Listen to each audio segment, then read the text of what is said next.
Աստված հավատարիմ է։ Դեյվիդ Վիլկերսոն, օր հունվարի 3, կանչված արարումից առաջ։ Պողոս առաքյալն ասում է Աստծո մասին հետևյալը,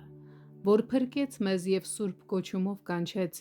ոչ թե մեր գործերի համեմատ, այլ իր առաջադրության և շնորհքի համեմատ, որ տրվեցավ մեզ Քրիստոս Հիսուսումը հավիտենական դարերից առաջ։ 2 Տիմոթեոս 1:9 խոսք։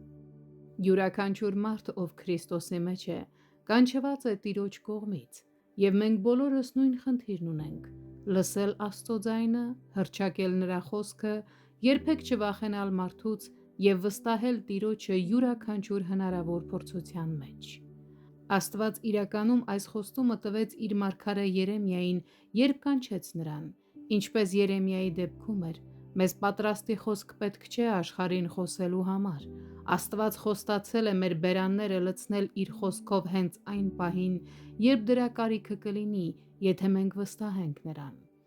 Սուրբ Գիրքը ցույց է տալիս մեզ, որ Պողոսը փորձության է ենթարկվել այնպես, ինչպես շատ քչերն են երբևէ ենթարկվել ծառայողների մեջ։ Սատանան կրկին ու կրկին փորձում էր սպանել նրան։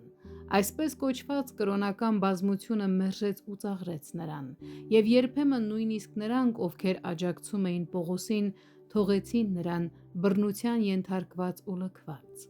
Բայց Պողոսը երբեք մարդկանց առաջ չշփոթվեց և չտարակուսեց։ Նա երբեք չվհատվեց և աշխարհի առաջ ամոթով չմնաց։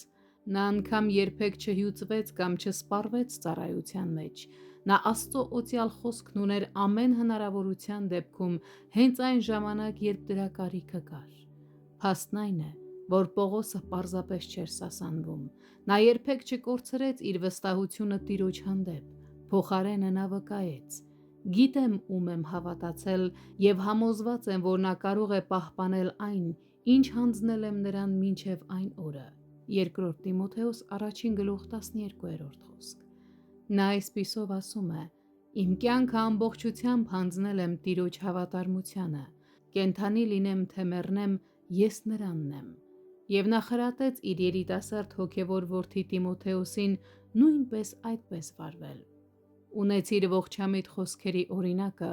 որ ինձանից լսեցիր հավատքով և սիրով, որ Քրիստոս Հիսուսումն է։ 2 Տիմոթեոս 1:13 խոսք։